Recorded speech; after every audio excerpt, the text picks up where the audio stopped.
નમસ્કાર, બેનિફિટ બુલેટિનમાં આપનું સ્વાગત છે. આપની સાથે હું છું ભૂમિ. ફટાફટ નજર કરીશું આજના મહત્વના સમાચારો પર.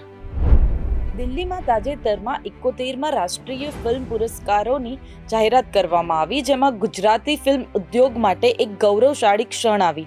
ગુજરાતી ફિલ્મ ફર્સ્ટને 2 શ્રેણીમાં સન્માનિત કરવામાં આવી. શ્રેષ્ઠ ગુજરાતી ફિલ્મ અને અભિનેત્રી જાનકી બોડીવાલાને શ્રેષ્ઠ સહાયક અભિનેત્રીનો પુરસ્કાર મળ્યો. આ સિદ્ધિએ ગુજરાતી સિનેમાને રાષ્ટ્રીય મંચ પર ચમકાવી દીધું છે.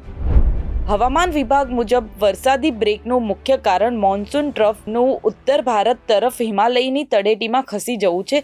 જ્યારે આમ થાય ત્યારે ગુજરાત અને મધ્ય ભારતમાં વરસાદ ઘટી જાય છે. જો વરસાદ ઓછો રહે તો સરદાર સરોવર, ઉકાઈ, કડાણા, ધરોઈ જેવા મુખ્ય ડેમ પૂરા ભરાશે નહીં, જેની સીધી અસર આગામી વર્ષે ઉનાળામાં શહેરોને મળતા પીવાના પાણીના પુરવઠા પર પડી શકે છે.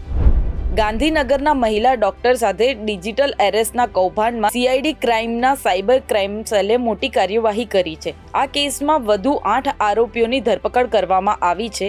આ શખ્સોએ ડિજિટલ એરેસ્ટ દ્વારા પડાવેલા 19.24 કરોડમાંથી 50 લાખ પોતાના 8 બેંક એકાઉન્ટમાં ટ્રાન્સફર કરાવી સેલ્ફ ચેક મારફતે ઉપાડી લીધા હતા. આ અગાઉ સુરતથી એક આરોપીની ધરપકડ થઈ હતી.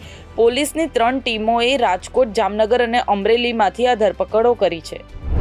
ઇંગ્લેન્ડની ટીમની પ્રથમ ઇનિંગમાં 247 રનમાં ઓલ આઉટ થઈ ગઈ હતી. ભારત તરફથી મોહમ્મદ સિરાજ અને પ્રસિદ્ધ ક્રિષ્નાએ 4 વિકેટ લીધી હતી.